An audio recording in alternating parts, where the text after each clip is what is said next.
Good Wednesday morning. Yes, I'm still bundled up. We've got the heater on. We've got the furnace on. Don't worry. But it was a cold night, and it's taken some time to warm us up. And besides, I think I just like being overdressed in the mornings. Uh, it looks like my camera needs a little cleaning there. I don't know if that helped very much, but I think it did. Uh, today is, okay, today is November 29th. So that means it's ruled by the Knight of Wands there, whose I Ching hexagram is the arousing. Okay, this is boo, scared you, didn't it? It's the arousing the thunder. Okay, because it's fire of fire. There's also a Myers-Briggs type category in the psychological realm, which is kind of why I want to talk to you today.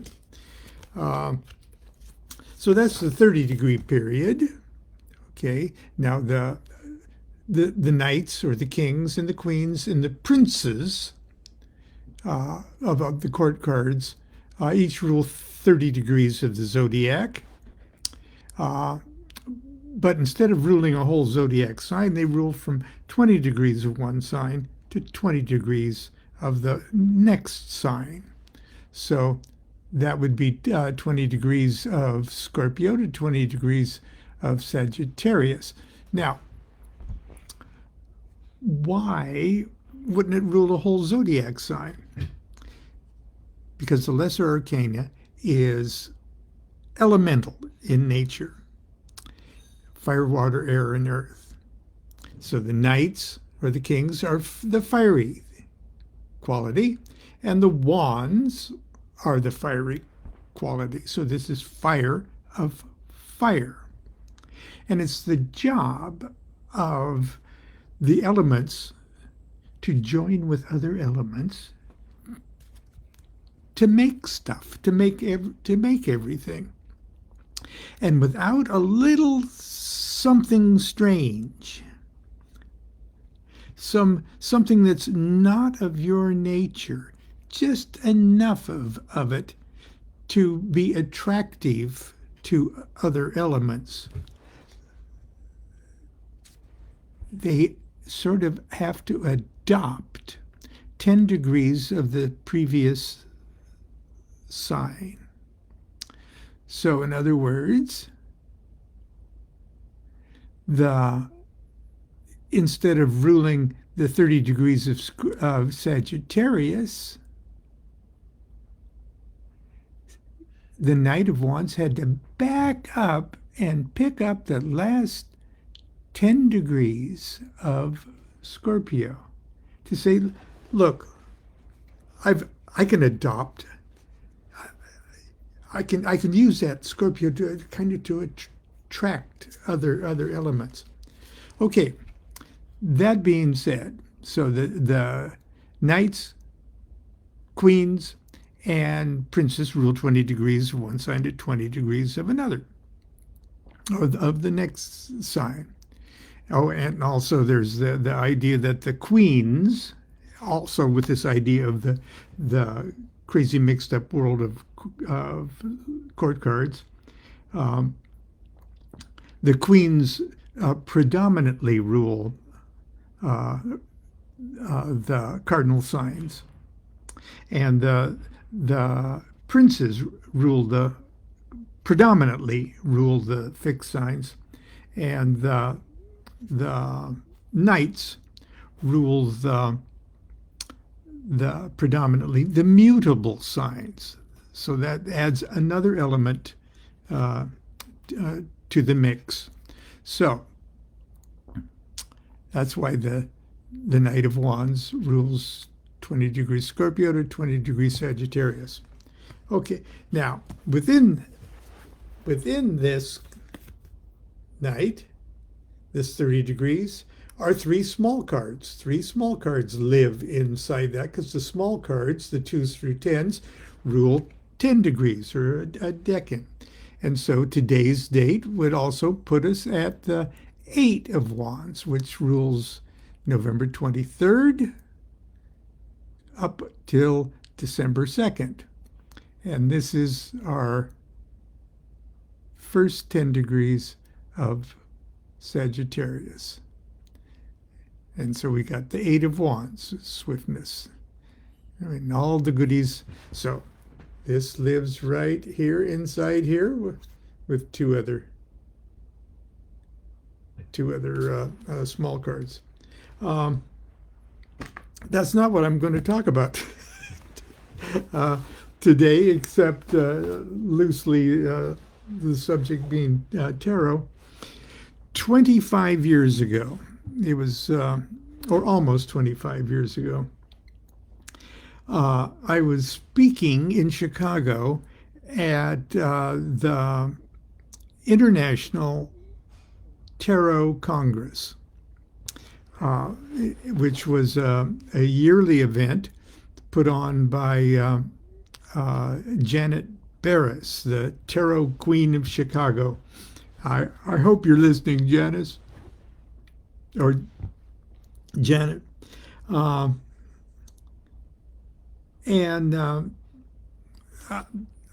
forget what I was speaking about. It had to be tarot related, but it was just one of those shameless self-promotions. I think I went as there was a banquet, and we were to come dressed up as our favorite tarot card, and we had to say what particular deck we were. So people, the best costume was the Tower. Somebody really went to great work to do to be the Tower from the Rider-Waite deck. But anyway, I didn't have anything. I always travel with a black robe because, well, I always travel with a black robe. And I wasn't prepared to costume up. So I borrowed somebody's staff and a lamp of some kind. And and I was 300 pounds at the time. Okay, I was really a big guy. And so when it came time to strut up on stage and be judged, I went as the Hermit from the Tarot of the Obese.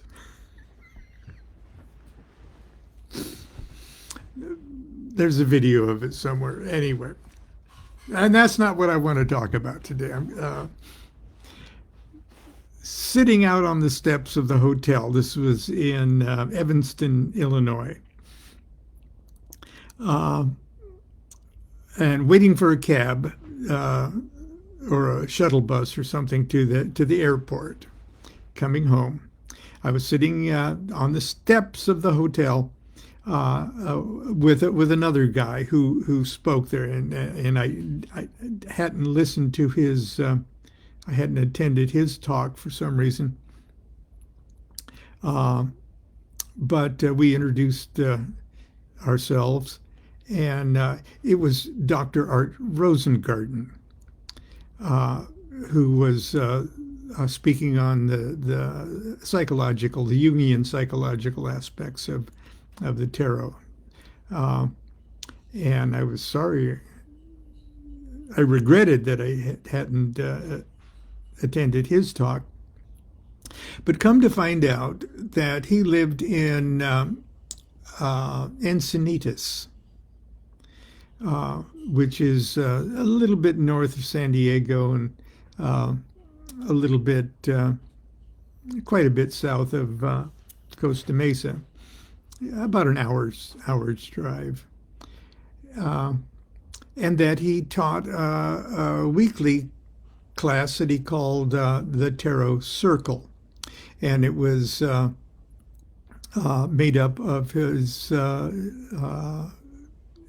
patients uh, or his clients. I won't call them patients, but he was a working clinical psychologist, um, and other uh, psychologists. So that it was a tarot circle of psychologists because of the Jungian nature of images and things like that. And he invited me to come down and speak. And so I did. I could drive there after work, and I went down to speak because they were very interested in the Kabbalah and the Kabbalistic tie-in with tarot. Well, come to as things turned out, it was a wonderful group, wonderful people. I had a really good time, and met twice a month, and so for a while, I taught tarot Kabbalah. Okay. During, I believe it was one of those bi-monthly things for a year or so, maybe longer. As a matter of fact, I started to teach them magic, and oh, it was wonderful. Art had this wine cellar in his home, and it was literally dug out of the kind of hillside, and so you go down this sort of winding adobe steps, winding like that all the way down, and there's a couple little rooms there, and that's where he had in one of the rooms he had the Jungian sand tray thing, and that's where he met with clients to do the sand tray therapy. And then there was another room that was big enough. And so, like I always like to do, I invented just an off-the-shelf occult order, an initiatory order, because I tend to see everything as initiatory experiences. And we called it the Order of the Order of Wednesday Night. And here comes the Wednesday tie-in. Okay, the Order of Wednesday Night, TOWN, town meetings. So we had town meetings, and it was, I had little initiation ceremonies that were based on tarot and Kabbalah and things like that. But that's what we did. It was just a wonderful, wonderful season of my life. Now, Art was writing a book at the time called Tarot of Psychology, or Spectrums of Possibility. And when he finally finished it, and he got it published by a very cool publisher, who was it?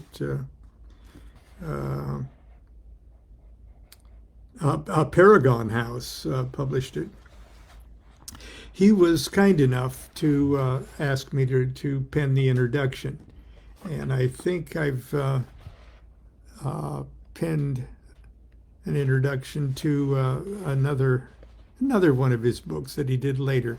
But if I posted the Amazon link to the book, it's still in print, still selling very well. It's called Tarot and Psychology, Spectrums of Possibility.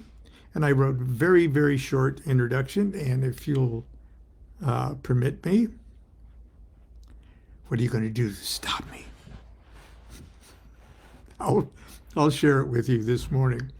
This is the foreword to the 2000 edition. 2 epigraphs, one by Freud, writing to Jung, and one by Jung writing back or reacting to Freud's statement. Here's the Freud to Jung, 1913. Promise me never to abandon the sexual theory. That is the most essential thing of all. You see, we must make a dogma of it, an unshakable bulwark against the black tide of mud of occultism. Here's Jung's reaction. I knew that I'd never be able to accept such an attitude. What Freud seemed to mean by occultism was virtually everything that philosophy and religion, including the rising contemporary science of parapsychology, had learned about people.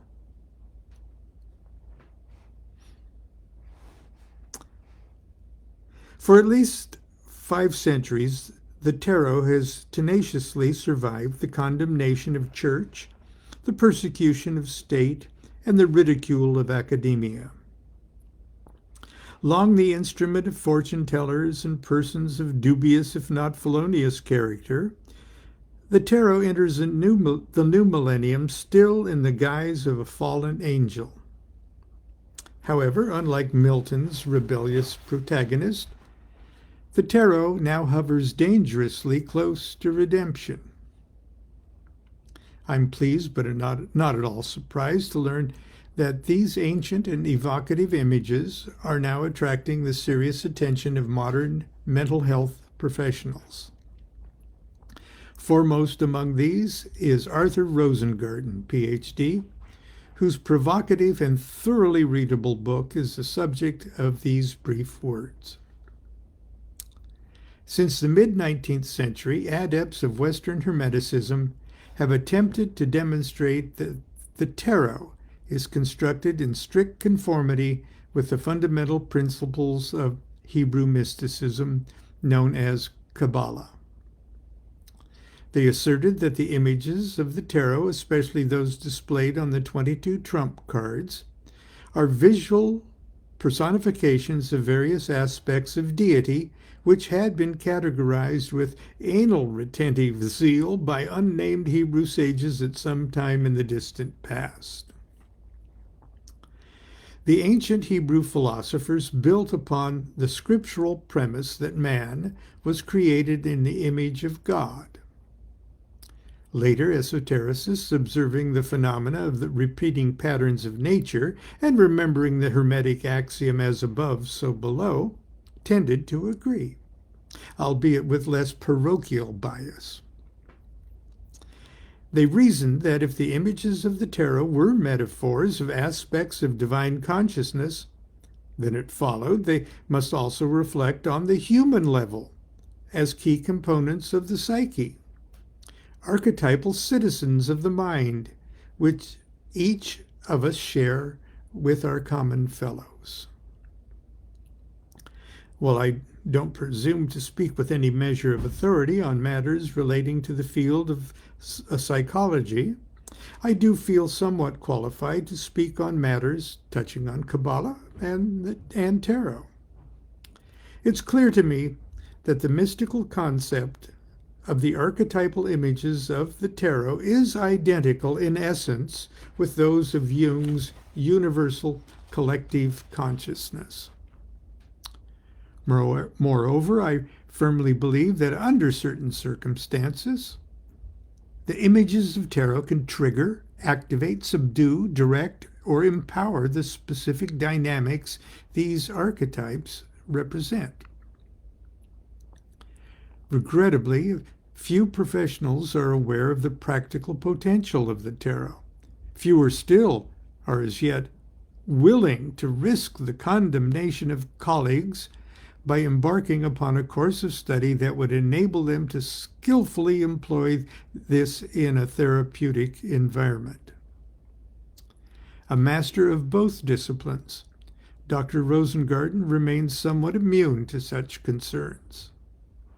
He's a pioneer in the purest sense of the word.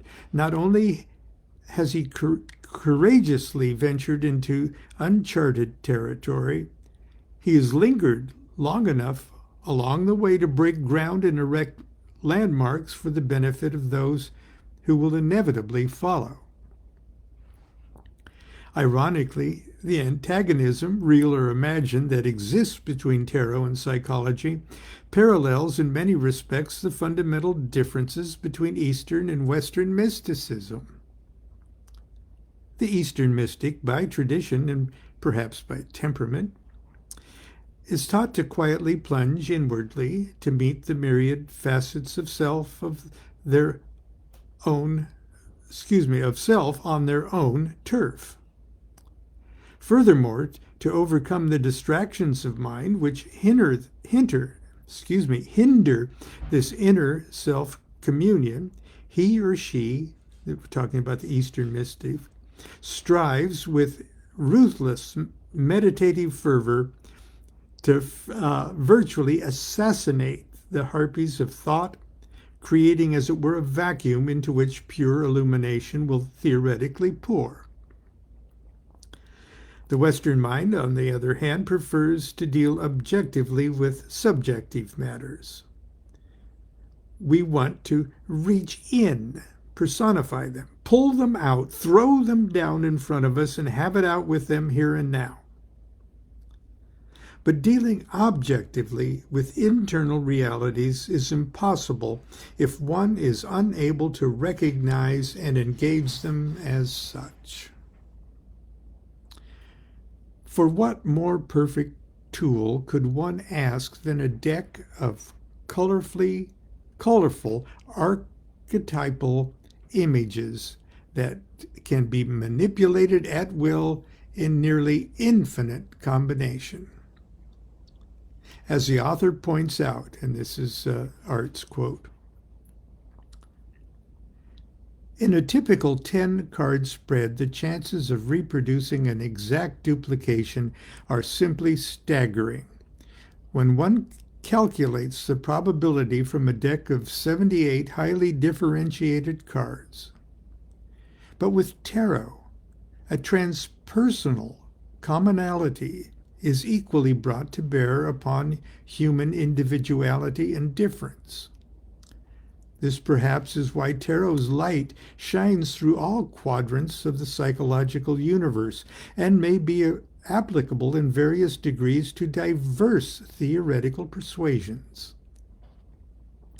The symbolic language of tarot compacts multiple levels of meaning into each card. Illustration and synchronistically, one soon learns that there are no accidents in tarot or life. Or to put differently, accidents themselves are inherently meaningful.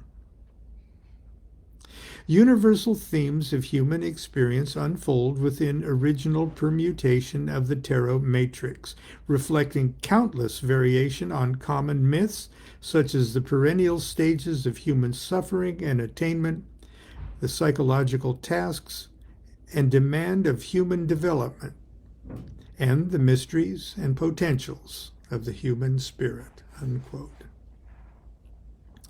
Rosengarten's landmark works span the abyss that yawns between psychology and mysticism. Remarkably, it does so without diminishment to either art or science. Indeed, both are immeasurably enriched by his unique contributions. It is obvious that this is a work written primarily for continuing education of mental health professionals. Certainly, its meticulous notes, exhaustive reference, bibliography, and heroic index set it apart from nearly every book on tarot ever published. Nevertheless, we of the tarot metaphysical community should welcome it with particular gratitude and interest, for it offers us a rare and entirely new look at an ancient tradition. And that was my words of introduction to Tarot and Psychology, Spectrums of Possibility, by Dr. Arthur Rosengarten, PhD. And I included it along with other introductions and prefaces in my recent book, Allow Me to Introduce. Anyway, Art, if I know you watch every once in a while, I miss you. I miss our town meetings. And I just miss seeing you. I can't believe it's almost 25 years since we met. Anyway, until tomorrow, continue to be, this is our town meeting. Okay.